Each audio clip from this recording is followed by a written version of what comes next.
Okay, Kamna Maori, thank you all for coming. And I've got 10 minutes and 10 slides, so here I go. I'm going to read something from Paul Wallace, the New Zealand High Commissioner to Kiribati.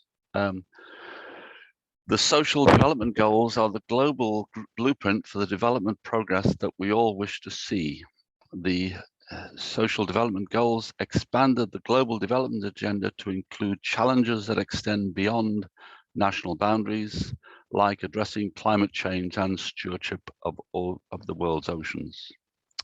These issues are extremely important to Kiribati and the Pacific, which in my mind includes Aotearoa, New Zealand.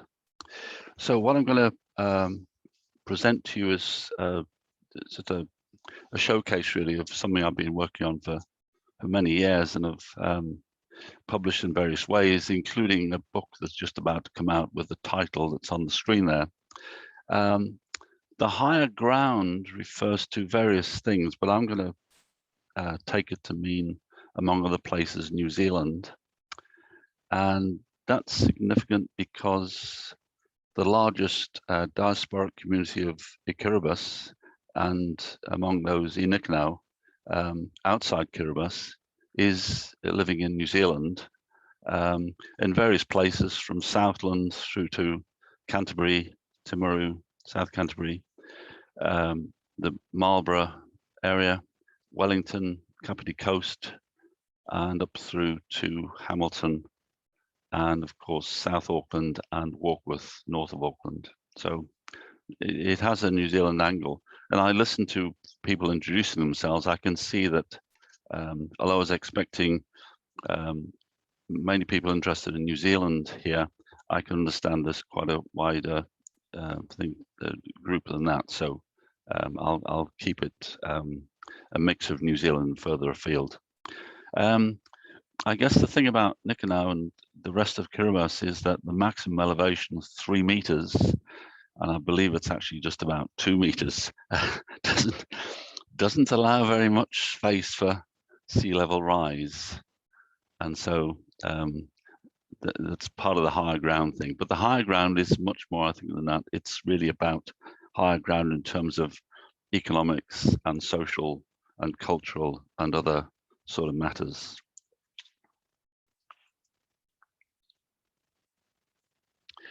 So what I've been doing in between everything else is looking at the circumstances of I-Nikunau as an identity.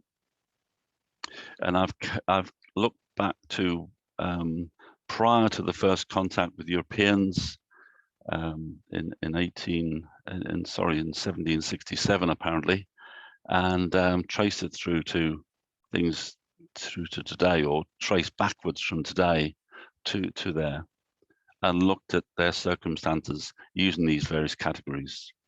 And one of the circumstances is that we started off with a very small island with a cohesive group of people on it, I-Nikunau, who've since gone through various political and whatever changes that make them today part of the Republic of Kiribati, which is basically on the equator and whatever.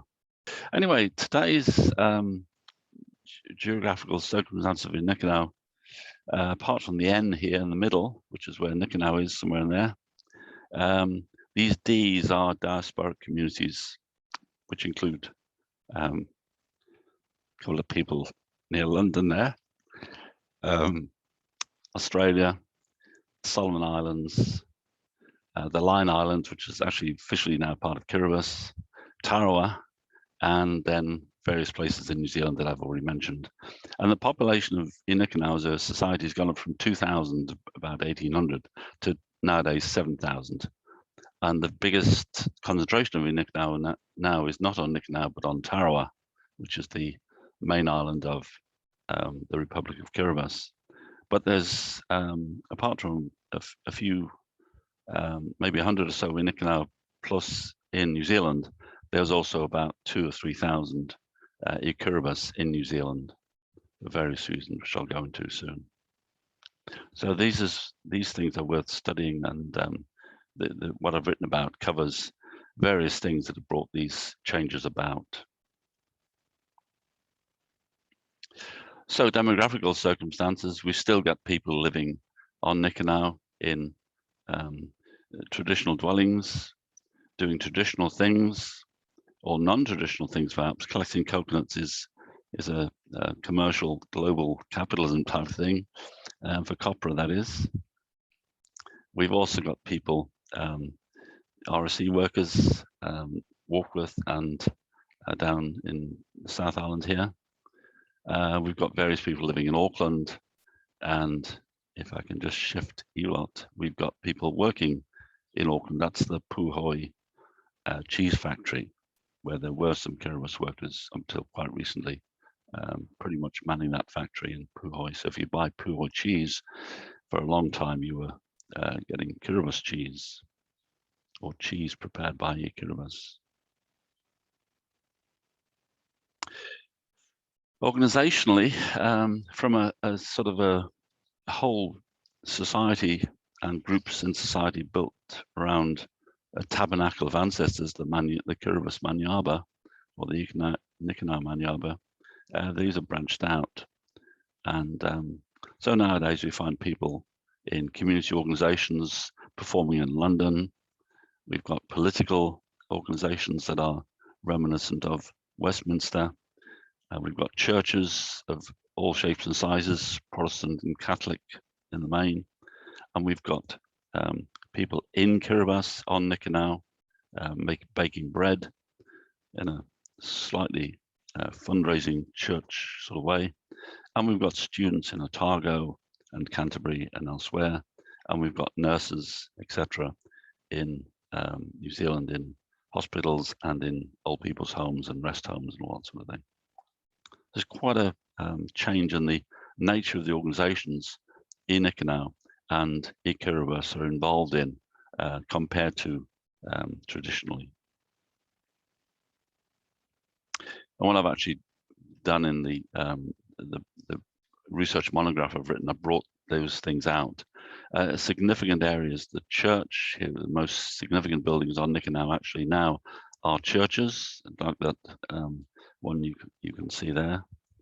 But churches have been built in a modern style on Aotearoa, and we even have church services in people's houses in New Zealand. And the church is a fairly strong thing which keeps communities together, as does their language and their their more secular community groups in Auckland and so on and so forth.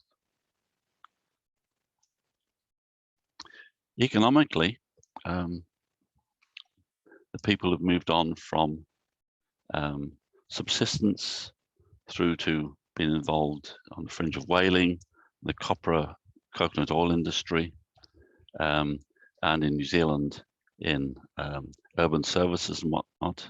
They've all also been captured by the aid industries and their social development goals, and many of them have gone into trading either on Aotearoa or just trading in New Zealand, work, labour, wages, and supermarkets and that sort of thing. Nutritionally, things have also moved on from traditional foods to various processed foods and so on, whether it's on Aotearoa or New Zealand. Politically, Nikunau and its gerontocracies has been colonialized by the British and then become part of a wider Kiribati government setup with representatives in Washington, the United Nations, whatever. Great influence from the aid organizations. And of course, in New Zealand, the community groups are strong politically, but in terms of New Zealand's politics, quite weak. I've raised the issue here of the social development goals being a social license to operate for aid industry organizations and foreign governments and so on, in terms of Kiribati and in terms of I-Nikunau and Kiribati, wherever they happen to be.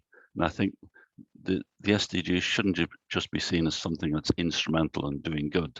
They should be seen for the political uses that are made of them to interfere perhaps in places like Kiribati and among the Kiribati. Environmentally, the obvious thing to the world is Kiribati is sinking, or the sea is going to rise and absorb it. For Kiribati, the main issues at the moment are in Taro in particular, where the greatest concentration of I-Nikunau is simply being overwhelmed by these sort of images. You can see the rubbish, the cars and whatever, and climate change or flooding or whatever is just making those things worse. So the immediate issue in terms of migration is urbanization, which is a disaster of colonial makings, not climate change. But many Kiribati, especially in New Zealand, are becoming more and more aware that climate change is adding to their woes, and is therefore pushing people to think about migrating elsewhere. Although the majority of Kiribati and the majority of I-Nikunau, I believe, do not want to leave their islands. Hence, various projects to build islands on the sea. Anyway, that's a very quick run through of what I've been doing. Anybody wants a slideshow, please contact me by email, and I'll send you the slideshow with the various links behind this, including links to the research monograph in which all this is covered about New Zealand, Britain, and the diasporic communities within Kiribati itself, and what's happening on Nikunau as well today compared to what used to happen. Okay, thank you. That's all I have to say, and I hope that's 10 minutes.